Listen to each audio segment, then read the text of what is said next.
and Hmm. I have consult kayak from a therapist untuk masalah keuangan. Karena I think money is related to emotions, our mental state gitu. Jadi kalau di sini berantakan, mungkin keuangan juga berantakan.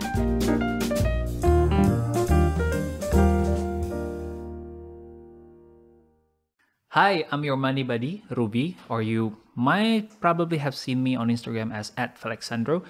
So on this podcast, we unpack money matters beyond math. Specifically, today kita akan ngobrolin soal being intentional with your money with our guest Ayu Larasati. Mungkin teman-teman udah tahu, awesome ceramicist, artisan works, love her works a lot. So, langsung aja kita welcome Ayu. Halo. Halo Ruby, Mas Ruby atau Jangan Ruby panggil aja. Mas, panggil Ruby aja nggak apa-apa. A lot of things yang bisa diobrolin, Ayu. Very excited to meet today. So thank you. Yeah, thank you. It's my pleasure. Mungkin kenapa tadi gua bilang intentional di bagian introduction, because I think you're very intentional with how you prepare your wedding. And I was amazed, not just because of the pictures, tapi how you think through the process, tempatnya, lokasinya, what you wear, what you put on the table, how you decorate.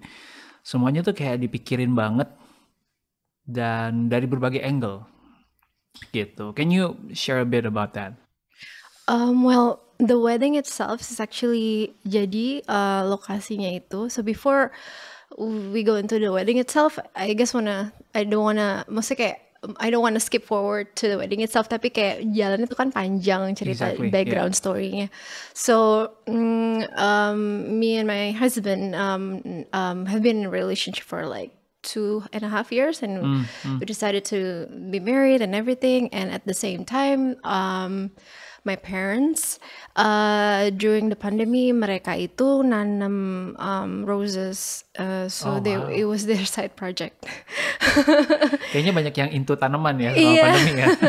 Jadi pas pandemi itu mereka nanam roses and also grapes. Jadi mereka mau Grapes. coba bikin Indian maybe a vineyard, tapi itu kayak jalannya masih Yeah, yeah. panjang gitu. Jadi kayak punya kebun anggur sendiri. Jadi mereka itu that passion projects carry on for 2 years now during the pandemic. Terus it has grown into like this beautiful garden. So, and then at the same time, my then boyfriend, now husband, asking me to for me to be his wife. And then ya udah akhirnya pas lagi proses itu kayak mikir-mikir di mana, and then my parents like, why don't you do it at our garden gitu. So dari situ sih the fact that they carefully tend to this garden. Yeah. Every day. Actually, my mom bought scissors, terus pergi ke garden, terus kayak trim. Soalnya kayak mawar itu harus di trim, the old ones or the one that's wilting, untuk supaya stimulate the new one to grow faster gitu. So you have to do it every day. Nah, and it creates this beautiful garden, and I feel kayak I want to continue the spirit of like her labor and love, and like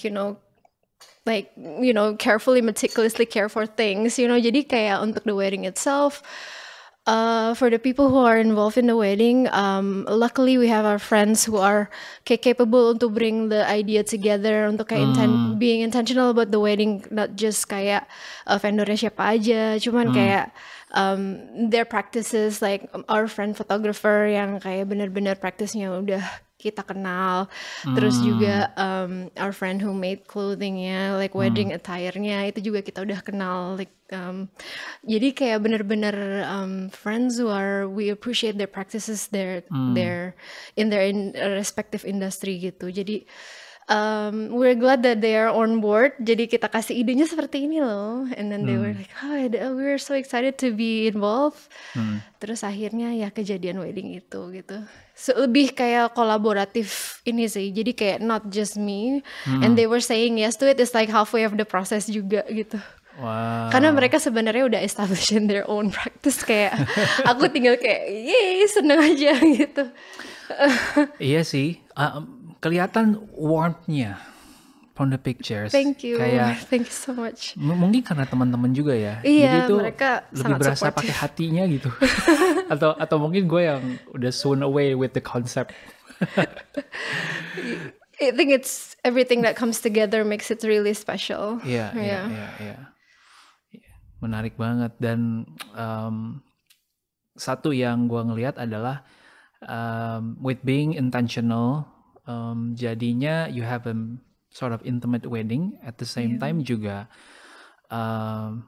apa ya? Jadi mikirin waste juga sesudahnya, mikirin whether you overconsume atau enggak, you don't go into careless spending kayak a typical wedding yang Indonesian kan kayak wah megah dan ya udah he's just picking the best vendor yang biasanya juga most expensive gitu. Iya. Waktu itu memang kita couldn't invite kayak large wedding wasn't really an option because the place that kayak kita kan maunya di garden yang istilahnya capacity-nya terbatas. So dari situ we decided the capacity of the people. Terus dari situ juga kita able to really focus on kayak what kind of wedding do we want gitu. Jadi kayaknya lebih bisa karena limited number of people-nya itu sih, that's a huge factor. Dan the fact that we have the support from our parents juga kan banyak kan kalau wedding harus besar gitu. Jadi jadi kayak the fact that they were agree tuh kita boleh nggak 100 guest gitu, dan itu udah including our extended family, our friends, and they were saying yes. Jadi kayak we're so thankful that kita dapat kita dapat istilahnya permission quote unquote dari keluarga kita juga gitu, kayak dari teman-teman kita yang kayak so sorry nggak bisa ini limited bang gitu. Jadi kayak ini Zoom linknya mungkin karena pandemi juga ya, we are able to do that also. I see. Iya, apa ya juga untuk kayak apa ya because the huge part of my practice is pottery gitu, ceramics, and it's always kayak food and pottery, it's always comes hand in hand. Terus and the thing about celebration or wedding is there's always food. Yeah. Terus most look forward to kalau di wedding. Jadi itu kayak exclusive related to what I do, which is providing like ceramics for the food. Jadi aku pengen have a sit down family style meal gitu. Jadi kayak orang bisa lebih kenal satu sama lain. So keluarga dari my husband's side bisa mix sama my family side and sit down on one table gitu. Ya mereka bisa ngobrol, bisa lebih tahu satu sama lain dibanding kita yang apa namanya kayak greet them while they're sitting down, rather than kita di sebuah kayak panggung. Iya. Terus ditunggu ribuan orang datang tuh salamin satu-satu gitu ya. And we don't get to chat much kan kalau gitu, nggak bisa ngobrol banyak. Jadi waktu itu kita pengen yang kita coba family style dinner, coba kayak kita makan di tengah gitu pakai keramik bikinan studio kita. Dan waktu itu memang piring-piring yang kita bikin itu aku intentionally pengen kayak ada ambitious plan gitu. It's okay to be ambitious, it's your wedding. Jadi waktu itu kita udah nail down semuanya dari guest dari 1 sampai 100, and we plan to make plates for the wedding. Terus might as well the plate that they eat with tuh dibawa pulang gitu. Wow. Jadi tuh kan harus dikasih nama satu-satu. Jadi ada nama guestnya di belakangnya embedded gitu. Wow. Jadi so as it turns out kayak guest tuh tiba-tiba berubah plan kan. Jadi kita kayak bikin piringnya juga ini gimana ya, guest listnya berubah terus, kayak nanti harus dicap kan, kayak has this like stamps. Terus kayak nggak bisa deh ini kayak ide bahwa ini siapa sih yang bikin ide? Gue bikin masalah ke diri gue sendiri. Terus. Idenya kan kayak gue mau bawa piring yang udah dinamain si guestnya itu, dan kemudian dicuci dibawa pulang gitu kan. Tapi kayaknya it wasn't possible, jadi kayak ya sudah bikin piring aja 100 for the event, and then the souvenir yang keramik juga.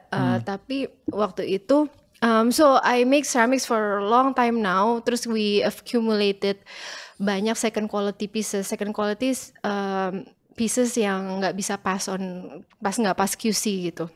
Nah itu kita kumpulin dan itu kemudian banyak.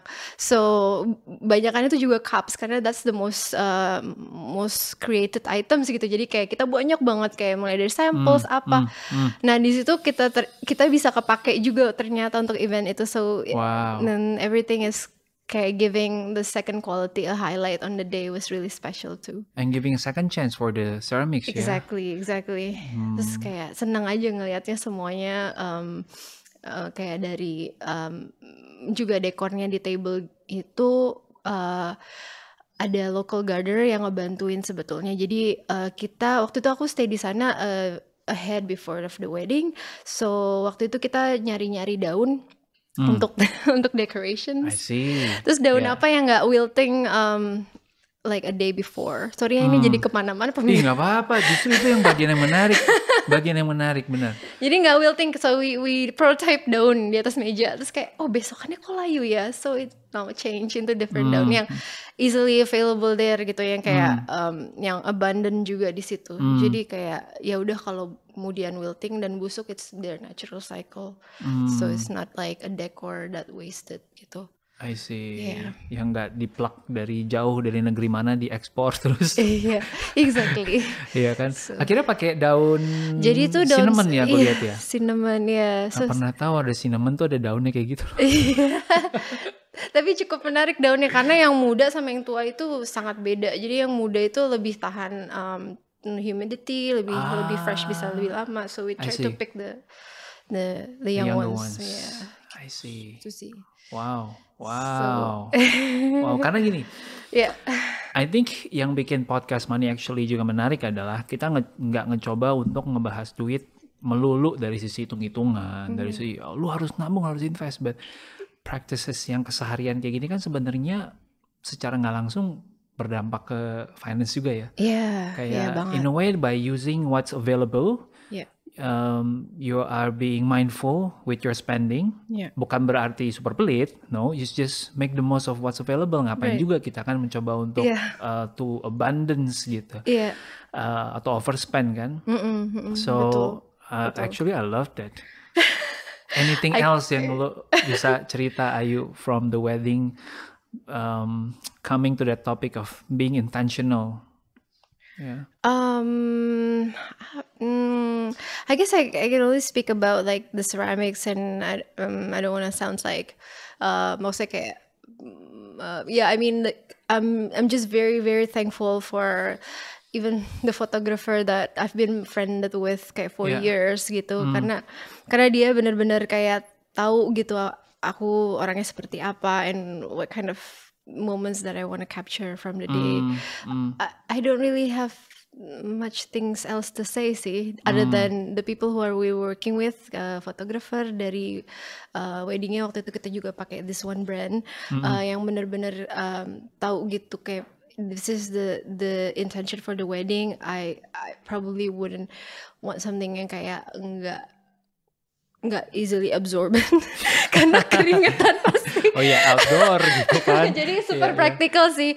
Dan kayak mungkin untuk kayak sustainable or like I don't want to say sustainable karena terlalu but more I would say everything has to be looked into like practicality, but also kayak I want to create something beautiful juga gitu. Jadi I think creating something yang balance in both sides itu butuh creative approach, I guess. Kayak memutar kepala juga gimana ya caranya biar nggak, istilahnya there is always a shortcut to everything, but I think if we can put more thoughts into the decision, kayaknya bisa lebih menarik gitu.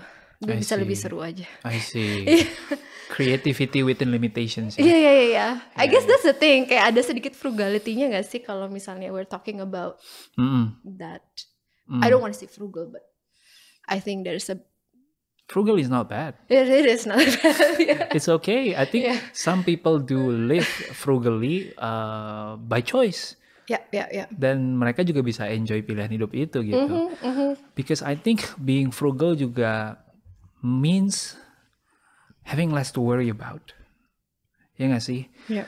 Karena yang orang suka lupa mungkin adalah decisions kita kan pasti ada consequences ya. Not just for the earth, Tapi Iya. ntar dulu deh, buat kita dulu aja misalnya Iya, ya. iya, iya. Dengan kita nambah barang di rumah, dengan kita nambah possession, that means more things to think about, more things yang perlu kita rawat, dan ngerawat itu capek. Yeah, true. They end up owing us. They end up owing us. While harusnya mereka jadi our servant, gitu kan? Yeah. So yeah, interesting. Thanks for sharing that. Yeah, no worries at all. I love that. I love that. And after marriage, before and after marriage, Yeah. Ada yang berubah nggak sih on how you look at finances, how you manage them with your spouse gitu? I was a single mom before I got married. I have I two see. kids and I have a business, and now I've been married for 3 weeks. jadi belum terlalu banyak mungkin ya I can say, but I do budget things monthly. Yeah. Kayak itu I think I can carry on for like, I mean, now that I'm married and everything, kayak I think like two finances converge into one, kayaknya akan lebih seru gitu. Cuman, so I'm looking forward into what's gonna unroll gitu. Cuman what I've been doing in the past before I got married, I think I will still continue to do gitu. Jadi mungkin gak akan banyak berubah other than it just get more numbers aja gitu. I see. Tapi itu mungkin part of the story yang a lot of people can relate. If you're willing to share, especially being a single mom back then, karena the role of providing, I assume it falls on you jadinya. Yeah. Yeah, that's true. That's very true, and it's a huge responsibility. And I mean, I've been through a lot.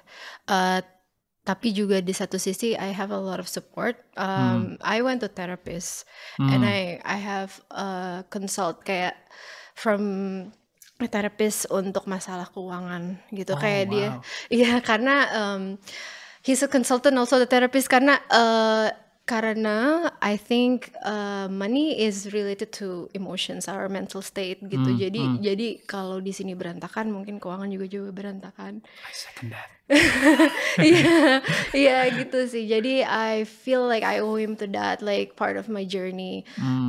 Other than my parents, my family, of course, my husband now gitu yang udah kayak supporting me on that journey now, and then also then gitu. Yeah. What was the biggest learning during that period with your therapist? Kayak, I discover, ternyata tuh gue gini ya. Sebenarnya this is how to solve it gitu. Sebenarnya kayak so there's a lot of things kayak misalnya how come I do pottery and then I wouldn't take any other job in this world if somebody offer me to. So maksudnya kayak I love it. I it becomes like something yang misalnya sekarang karena itu udah menjadi bisnis as something that I earn a living from, it jadi becomes something else entirely gitu. Jadi kayak jadi yang tadi passion gitu jadi kemudian jadi pekerja. Becomes a job.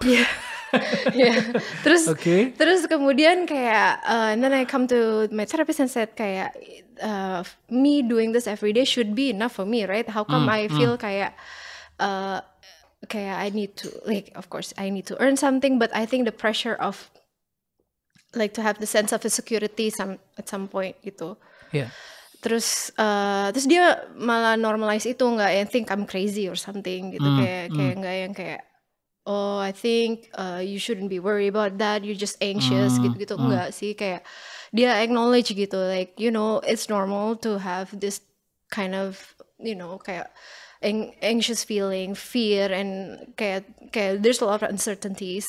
Dia acknowledge, and then after that and then he also bring me kayak di breakdown sebenarnya. This is if your income is this much, 50% has to be allowed for all your spending. Jadi kayak cannot live above your means. And then after that, like another 10% goes to this, 10% goes to that, and then it was kind of like practical step by step. gitu sih. Itu lebih kayak, jadi ada istilahnya dijelasin bahwa ya di otak kita ada amigdala ini itu itu udah panjang sesinya kayaknya.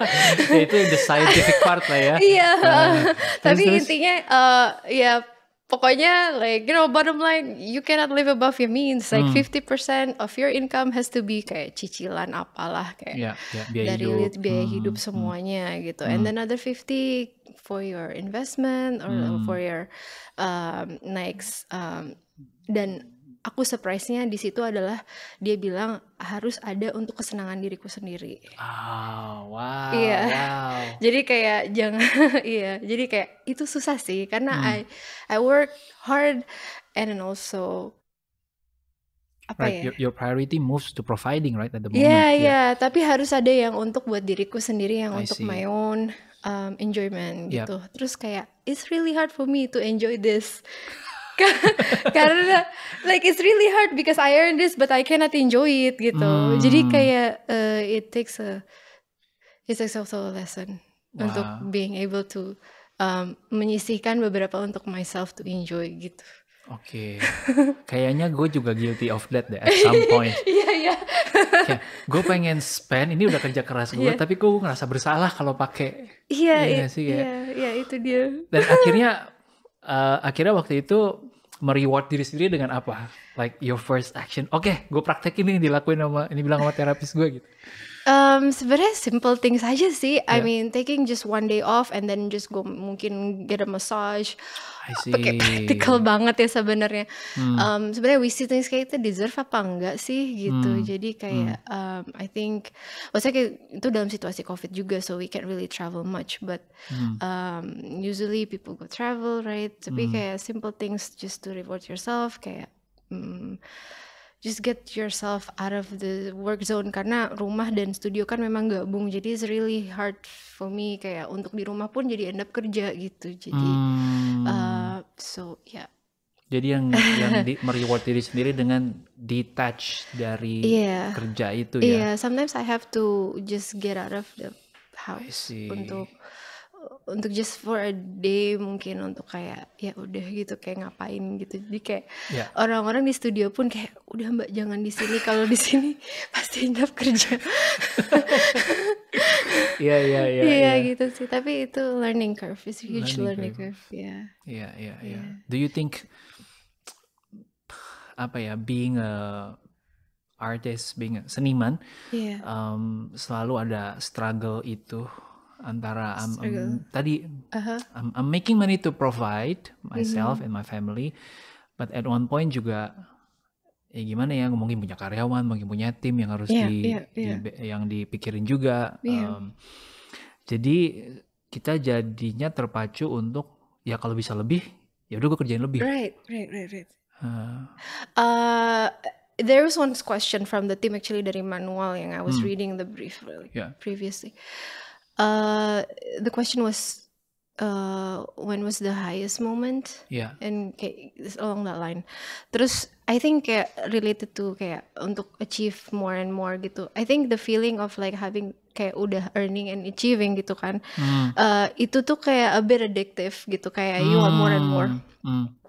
Jadi don't get carry on with, you can feel the feeling when you achieve something and recognize that feeling. Oh, feelingnya tuh seperti ini. And rasain aja gitu. Karena pas itu kayak you crave it, don't like there is apa ya, kayak ini aku learn dari meditation class. That's cool. Yeah. Jadi kayak when you feeling that moment and then you trying to repeat that moment, itu tuh menjadi sebuah addiction. Wow, jadi adiksi bukan hanya yang kita lihat di film-film ya. Iya. Tapi dalam berbisnis, high moment and low moment is hand to hand. Jadi when you have high moment, there's always low moment because there's no high without low. It's not natural if you have high without low, kayak nggak balance gitu. Jadi semua yang harus ada balanceness. Jadi kayak when there is high, you're gonna experience low.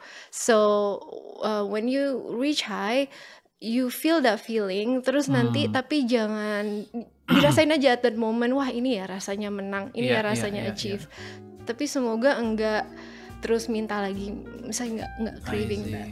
The recordings of Money Actually podcasts are made possible by the Okura Residences Jakarta, a luxury apartment property with attractive investment potential and annual return, located within the business districts of Kuningan and SCBD.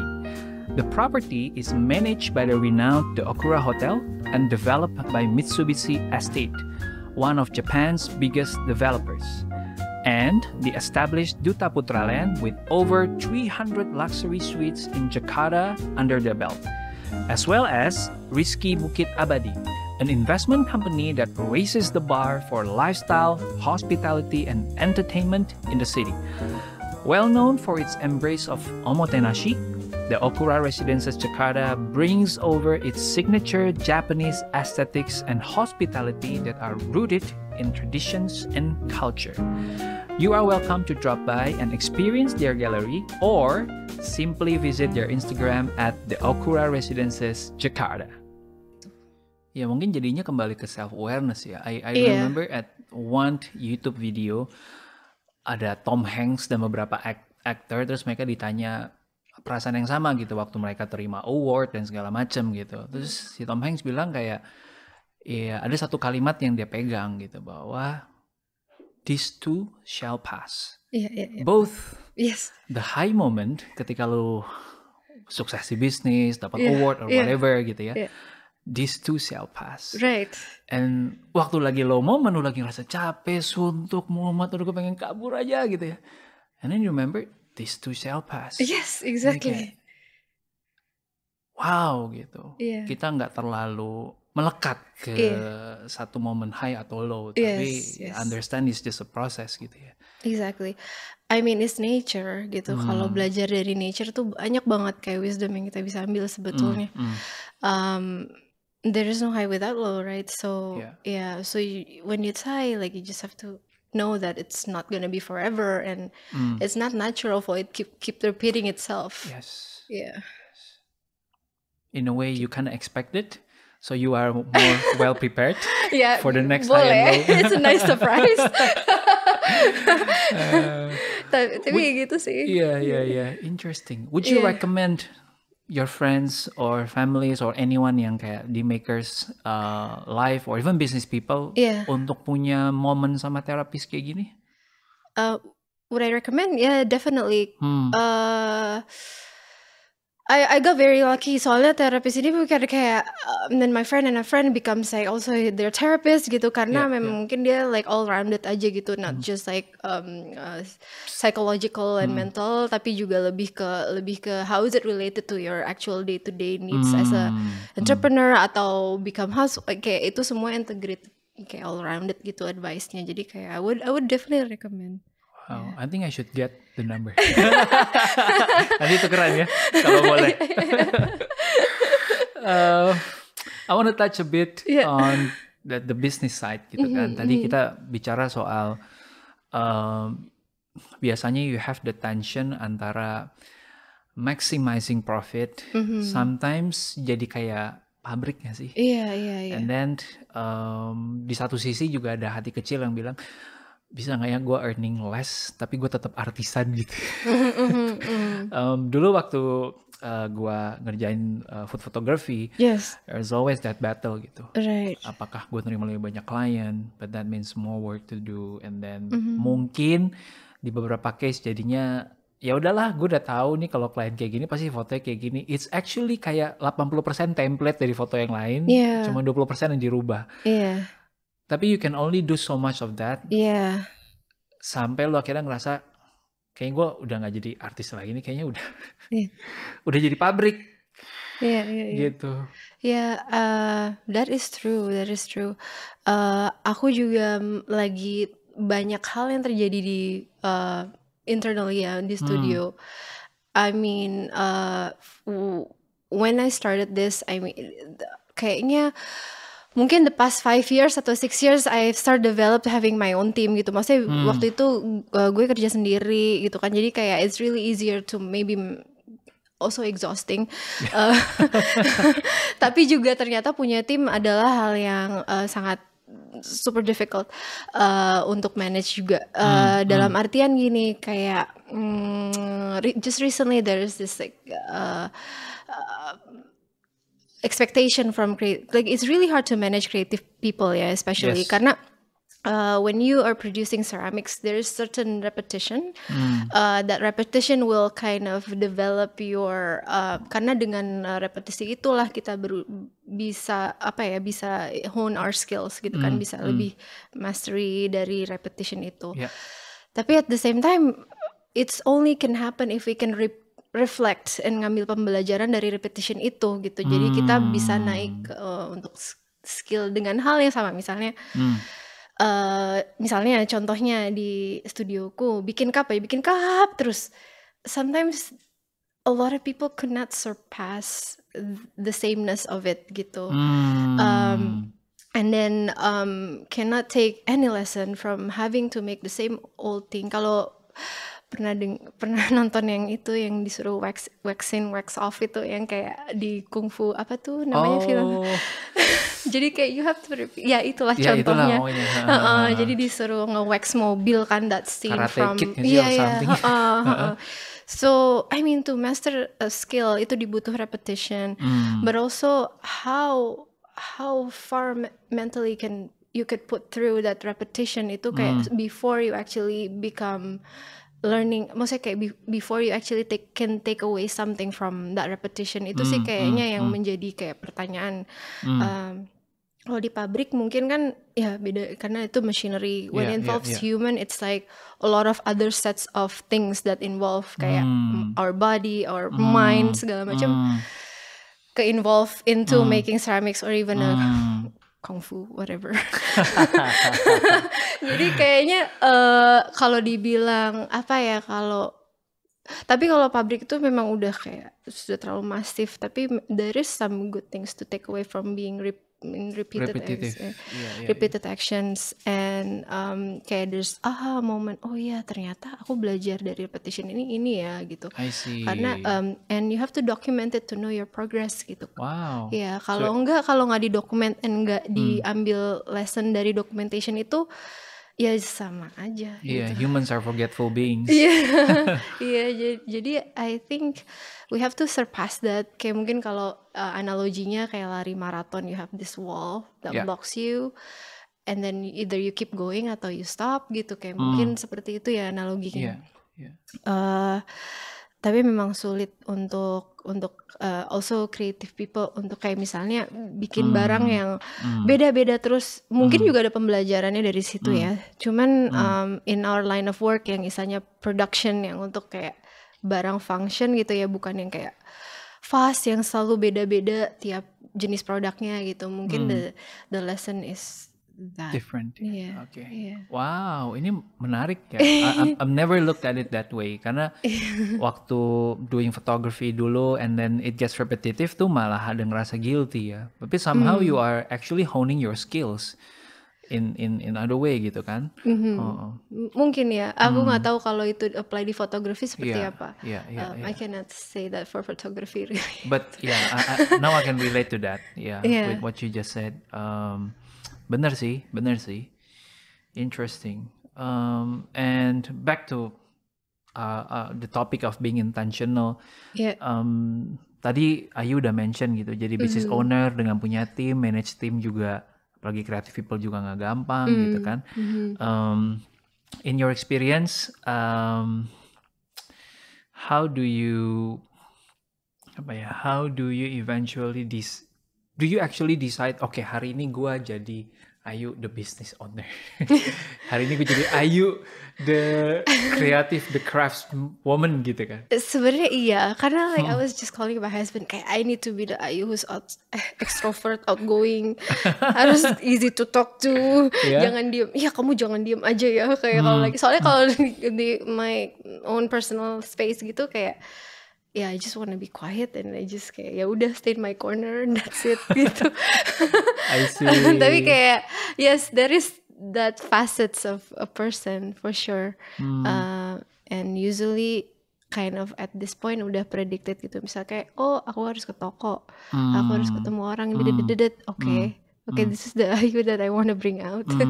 And versus kayak, okay, we have to make 500 mugs. Gitu. I see. Okay, so sekarang udah mulai terlatih untuk switch on and off between roles gitu ya. Wow, that's fascinating. Your business side gini, kalau Ayu jadi business side-nya gitu kan. Berperang gak sih di dalam antara waktu misalkan gue mau menentukan harga gitu kan. Karena orang ada bilang there's difference between price and value kan. Gitu. Harga secara bisnis kayaknya gue harus jual segini nih. Tapi kita sebagai seniman enggak dong, value gue tuh harusnya lebih. Jadi dua Ayu ini, si bisnis dan si kreatifnya nih fighting nih. How do you resolve that? Pernah nggak ada momen itu? I'm actually terrible at pricing things, kayak bener-bener terrible. Tapi I'm glad that I have a good team yang kayak help me with that. Kayak there's a lot of kayak price range untuk handmade ceramics di luar sana kayak various, various. Dan for me to stick with the price that we're at itu kayak wah, kayak bener-bener battle gitu kayak. Tapi we feel that this is how much we value our labor. Terus juga we have a team who are like believe when we do, and they say like they see things kayak misalkan dari pagi ke sore doing things kayak terus justru our production manager atau our sales team gitu, masa di price kayak gini segitu doang gitu, justru dia yang marah-marah kadang-kadang kayak and then I feel like okay. Kayak aku justru kayak pasti kayak that side of me in battle all the time sih memang kayak seeing what's like the selling price out there versus us, terus justru kayak yang menguatkan justru tim kita yang saling support I think. Kayak karena production manager sama sales team tuh udah lama juga. Jadi kayak seeing what we do and kayak misalnya mau ngeluarin produk yang berapa batch aja yang gagal tuh banyak banget loh.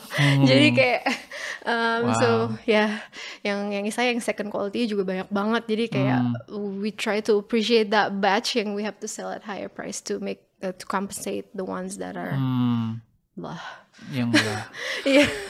In a way your audience, your customer juga perlu diedukasi nggak sih soal ini, karena mereka ngeliatnya kan me as a buyer juga mungkin kadang guilty of that gitu. Kok segini harganya gitu. Dia nggak ngeliat proses di belakang gitu. We tried aku coba sih in many ways to explain, to write a story about what we do, prosesnya. Dan waktu itu kita juga punya, bukan waktu itu sih, at this moment juga still workshops. So we have workshops from time to time di studio kita. Jadi kayak people actually can come to our studio and terus ngelihat and bikin sendiri. Oh, ceramik tuh nggak gampang ya. Kayak gitu. Jadi banyak hal we're trying to open our doors juga. Jadi kayak there's no secrets here gitu. Jadi kayak this is how we do things. Jadi in that way di social media kita juga hopefully we can kind of communicate and convey this is how we make things, yang beneran nggak ada cut corners ya gitu. Gitu sih. Wow. Menarik. Langsung pengen koleksi sih. Thank you Mas. So far udah pernah pakai one of my cup yang suka pakai buat ngopi. Oh, thank you banget. Maybe after this I'm gonna get some more. Makasih banget. Dan mulai lebih bisa appreciate bahasanya tidak second quality ya. Iya. One of the things that I admire from you adalah how you communicate things. I think a lot of people have great talents, but not many people can communicate it well. Sehingga pesan besarnya juga nggak nyampe gitu. Bahkan ada yang bilang your ideas are only as good as how you communicate them, right? Yeah. And looking at your social media, how you explain stuff just now for the past 20-25 minutes, I think it was brilliant. Thank you. Makasih loh. Aku sebenarnya kayak was really nervous about talking in public really. But yeah, but thank you. Kayaknya itu memang di luar comfort zone aku sih sebetulnya. Di I think partly I had this period where I graduated and then I had this period, I think about 3 years. I work at the product design company, manufacturer / di waktu itu di Kanada. It was And then in I Toronto, right? Di Toronto. And then I had a colleague. She was really a reserved person, but when Yeah. it comes to business, dia tuh kayak whole other person. So I learned a lot from her, and also during my time was training as a designer and how you present your ideas and how to get your, at that time, teacher to buy into your ideas. I think I have to communicate it well. So it was that moment, I think, yang bikin I was like pushing me out of the comfort zone of because well, craft people, they're very reserved, they keep everything to themselves, and they I think I'm that person too.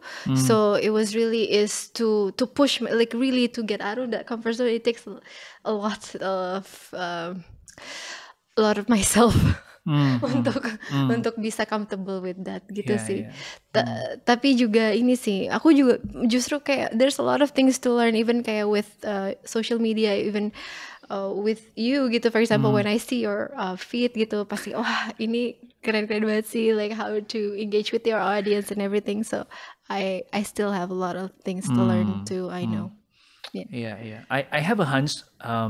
The communication part, although it's maybe more obvious on your social media, but kayaknya personally, when you're with your circle, with your friends, your families, kayaknya ini juga ke-translate well, my hunch.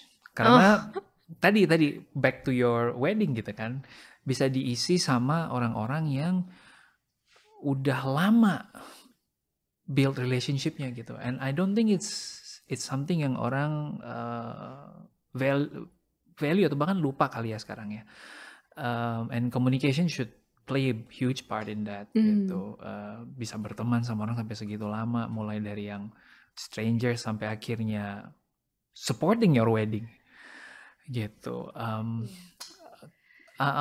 Kalau boleh, Ayu, mungkin I want to touch on the friendship side of Ayu gitu. How do you manage all this circle dan bisa tetap dekat in the time yang kayaknya orang makin menjauh? Karena I see it as an investment yang orang jarang lihat gitu. Orang bilang kan investmentnya duit. Ini friendship is also an investment gitu. Yes, for sure. Aku sebenarnya appreciate a smaller circle sih rather than a big one. And terus kayak when I'm really terrible at WhatsApp, to be honest ya. Jadi kayak guilty juga. Gue cuma bisa ngetik WhatsApp tuh kalau di laptop. Kalau di HP nggak bisa. Bisa ya. Terus. Tapi kayak let's catch up gitu. Jadi kayak beneran kayak catch up gitu over coffee, and then in person.